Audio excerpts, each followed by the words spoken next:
क्या ये हैरान करने वाली बात नहीं है कि मानव मस्तिष्क की संरचना कुछ ऐसी है कि अत्यधिक अपराध बोध या जिसे हम गिल्ट कहते हैं, वो केवल एक भावना नहीं रह जाता। बिल्कुल, वो भावना से बहुत आगे निकल जाता है। हाँ, मतलब वो इंसान को वास्तविक शारीरिक दर्द का एहसास करा सकता है। मनोवैज्ञानिक भी यही बताते हैं कि जब कोई इंसान अपने ही बनाए हुए नैतिक मापदंडों से नीचे गिर जाता है तो उसका दिमाग उस मानसिक पीड़ा को सचमुच शरीर के दर्द में बदल देता है। एग्जैक्टली तो आज की इस गहरी चर्चा में, यानी हमारे इस डीप डाइव में, हम इसी दर्द और उससे भागने की इंसानी फितरत का एक बहुत ही मनोवैज्ञानिक विश्लेषण करने वाले हैं।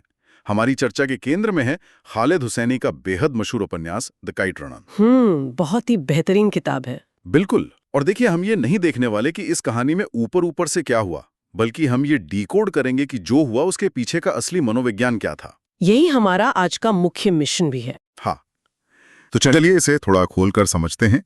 मेरा हमेशा से मानना रहा है कि अपराध बोध एक ऐसी परछाई की तरह है जिससे आप जितना दूर भागने की कोशिश करते हैं, सूरज ढलने के साथ वो परछाई उतनी ही लंबी और भयानक होती जाती है। अरे वाह, ये बहुत ही सटीक एनालॉजी दी है आपने। और यही बात इस शोध सामग्री को केवल एक फिक्शन से उठाकर मानवीय व्यवहार के केस स्टडी में बदल देती है। बिल्कुल।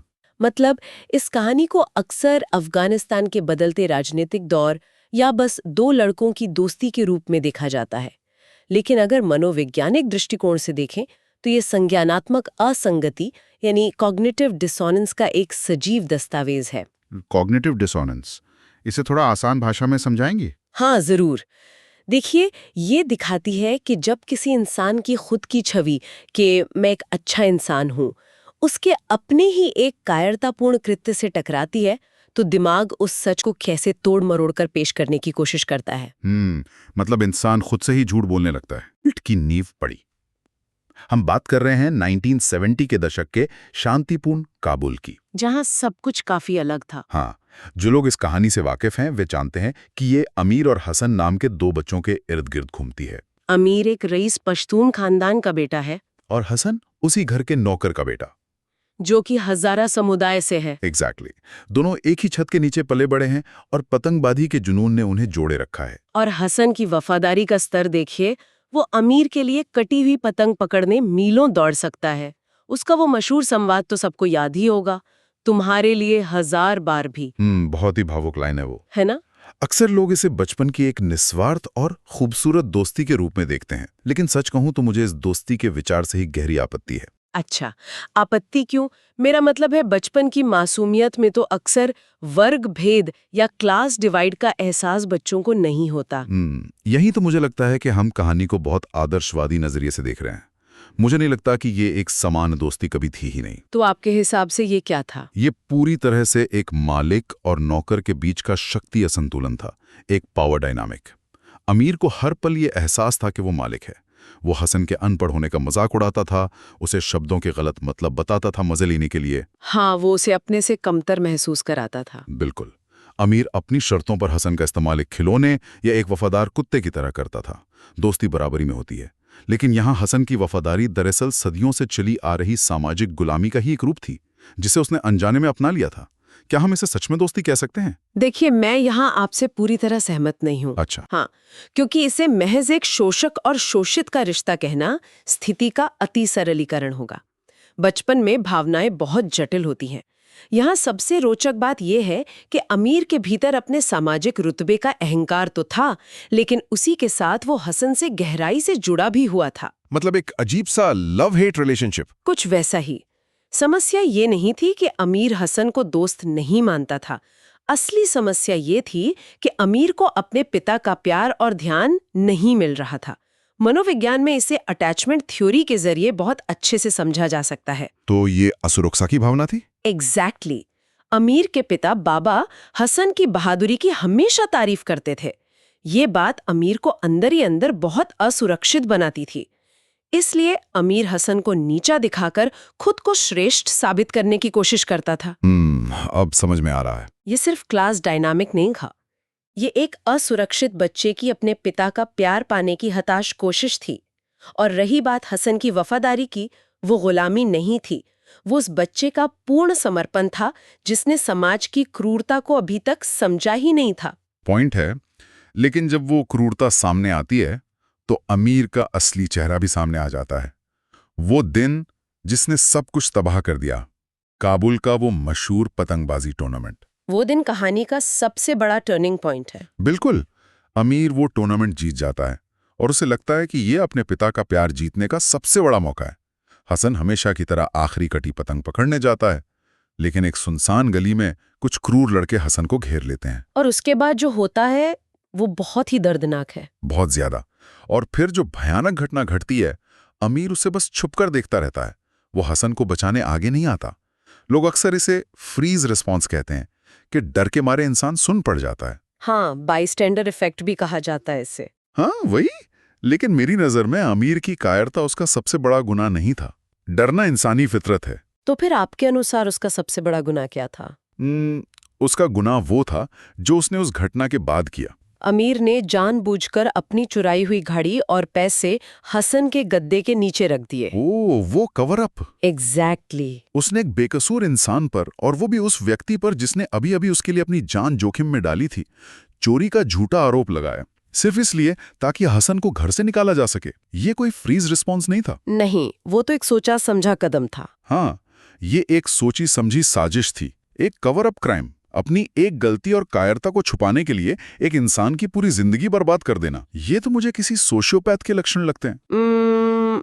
देखिए, सोशियोपैथ एक बहुत भारी शब्द है और मैं इस निष्कर्ष का कड़ा विरोध करूंगी। विरोध क्यों? उसकी हरकतें तो वैसी ही थी। क्योंकि अगर अमीर सोशियोपैथ होता तो उसे गिल्ट ही महसूस नहीं होता। सोशियोपैथ्स को पछतावा नहीं होता। यहाँ असल तंत्र जो काम कर रहा है वो वही कॉग्निटिव डिसोनेंस है जिसका मैंने शुरुआत में जिक्र किया था। अच्छा, तो ये सब खुद को सही साबित करने के लिए था। हाँ, जब अमीर ने वो घटना देखी तो उसकी वो छवि पूरी तरह टूट गई कि वो एक बहादुर और अच्छा लड़का है। उसे खुद से घिन आने लगी थी। अब हसन का चेहरा उसके लिए एक आईना बन गया था। एक ऐसा आईना जो उसे उसकी कायरता दिखा रहा था। एग्जैक्टली। जब भी वो हसन को देखता उसे अपनी कायरता और अपना स्वार्थ दिखाई देता।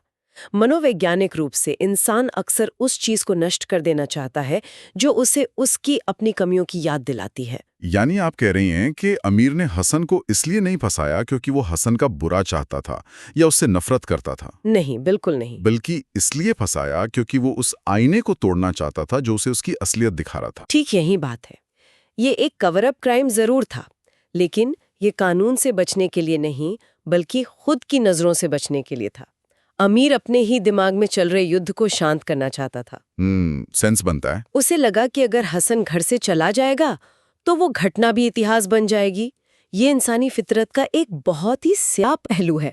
हम अपनी मनोवैज्ञानिक सुरक्षा के लिए अक्सर उन लोगों को अपनी जिंदगी से बेदखल कर देते हैं जो हमारे सबसे बुरे पलों के गवाह होते हैं। ये सच में एक बहुत ही डार्क लेकिन तार्किक नजरिया है। लेकिन आईना तोड़ने से आपका अपना चेहरा तो नहीं बदल जाता ना? बिल्कुल नहीं बदलता। और इसके बाद कहानी एक बड़ा भौगोलिक उछाल लेती है। अफगानिस्तान में युद्ध शुरू होता है, रूसी आक्रमण, और अमीर और उसके पिता सब कुछ पीछे छोड़कर अमेरिका भाग जाते हैं। कैलिफोर्निया पहुंचकर एक नई जिंदगी शुरू करते हैं। हाँ, और अमीर को लगता है कि उसने अपने अतीत को हमेशा के लिए दफन कर दिया है। वो बड़ा होता है, शादी करता है, और यहाँ बात और भी दिलचस्प हो जाती है, वो अमेरिका में जाकर एक सफल लेखक बन जाता है।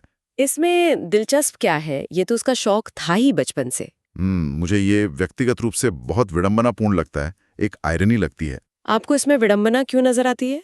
क्योंकि जरा सोचिए, ये तो वही बात हो गई कि जब आपकी असल जिंदगी ही एक बड़े झूठ और धोखे पर टिकी हो, तो जीविका कमाने के लिए काल्पनिक कहानियां लिखना सबसे सुरक्षित पेशा है। फिक्शन राइटर बनना अमीर के लिए शायद सबसे बड़ा कंफर्ट जोन था। एक काल्पनिक दुनिया बनाना। बिल्कुल। वह एक ऐसी दुनिया बना रहा था जहां वो किरदारों के भाग्य को नियंत्रित कर सकता था, क्योंकि असल जिंदगी में वो अपनी जिम्मेदारी उठाने से बहुत पहले ही भाग चुका था। ये काफी कड़वा तंज है, लेकिन मैं कहूंगी कि मनोवैज्ञानिक दृष्टिकोण से ये बात पूरी तरह सच है। ट्रॉमा और गिल्ट से भागने वाले अक्सर एस्केपिज्म का सहारा लेते हैं। एस्केपिज्म? हाँ, पलायन। अगर हम इसे बड़े परिप्रेक्ष्य में देखें तो जब हम अमीर और उसके पिता के अमेरिका जाने को देखते हैं तो ये सिर्फ देश छोड़ना नहीं था, ये एक पहचान को मिटाने की कोशिश थी। देखिए, काबुल में अमीर के पिता एक बहुत रुतबे वाले इंसान थे, लेकिन अमेरिका में वो गैस स्टेशन पर काम करने वाले एक साधारण शरणार्थी बन गए। लेकिन अमीर के लिए ये गुमनामी एक वरदान थी। उसे लगा होगा कि अब कोई उसे जज करने वाला नहीं है। एग्जैक्टली।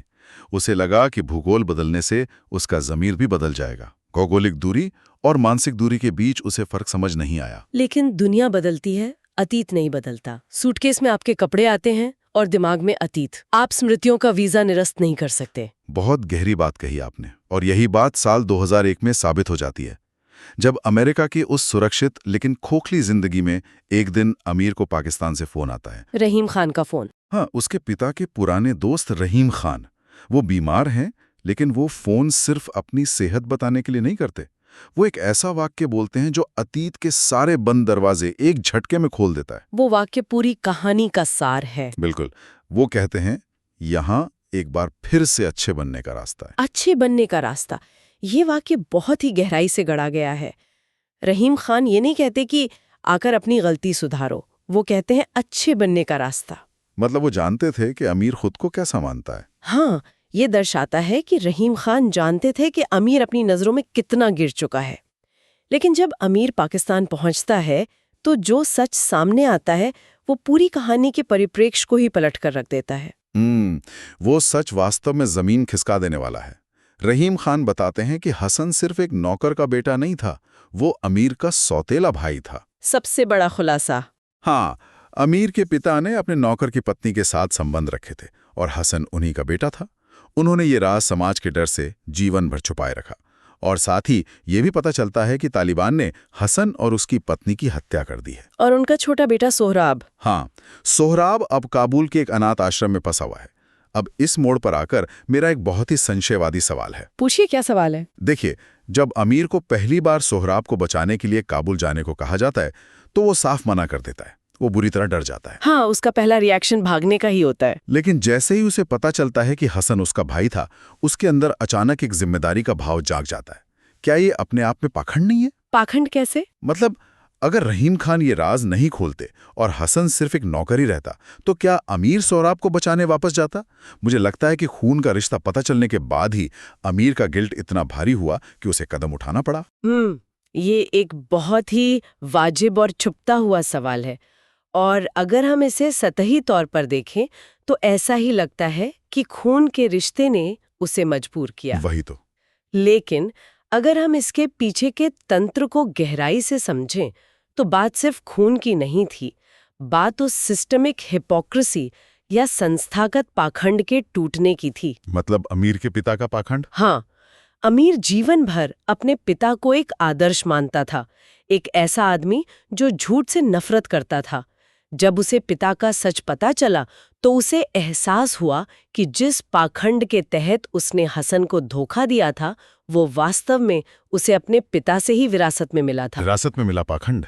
इसे थोड़ा और स्पष्ट कीजिए। देखिए, अमीर के पिता ने अपने सामाजिक रुतबे, अपनी इज्जत को बचाने के लिए अपने ही खून यानी हसन को एक नौकर की तरह पाला।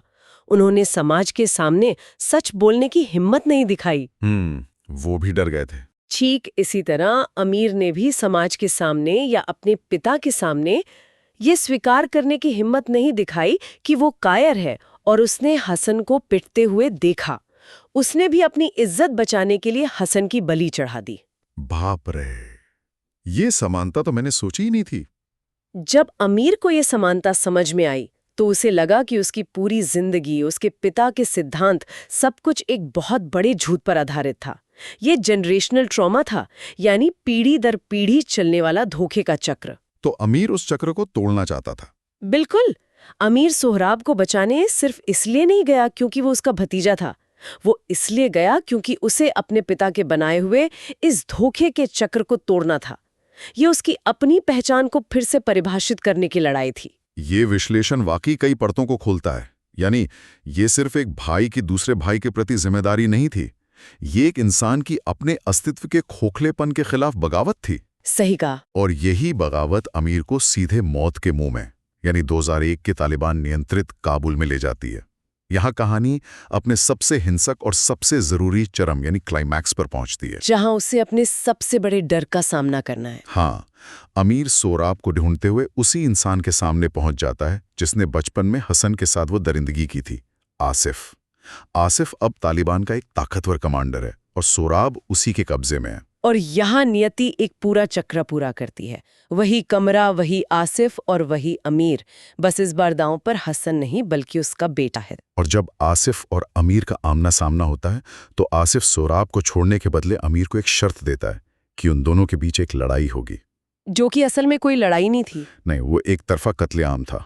आसिफ अमीर को बेरहमी से पीटता है, उसकी पसलियां टूट जाती हैं, उसका जबड़ा टूट जाता है, खून बहने लगता है। लेकिन इस भयानक शारीरिक हिंसा के बीच अमीर जो प्रतिक्रिया देता है ना, वो किसी भी सामान्य इंसान को विचलित कर सकती है। हाँ, वो हंस रहा था। एग्जैक्टली। मार खाते हुए, टूटते हुए वो जोर जोर से हंस रहा था। एक पल को लगता है जैसे दर्द के मारे उसका मानसिक संतुलन बिगड़ गया है, वो पागल हो गया है। लेकिन ये पागलपन नहीं था। इससे एक महत्वपूर्ण सवाल खड़ा होता है कि आखिर वो हंस क्यों रहा था? क्यों हंस रहा था? क्योंकि ये पूरी कहानी का सबसे बड़ा कथारसिस था, यानी भावनात्मक शुद्धिकरण।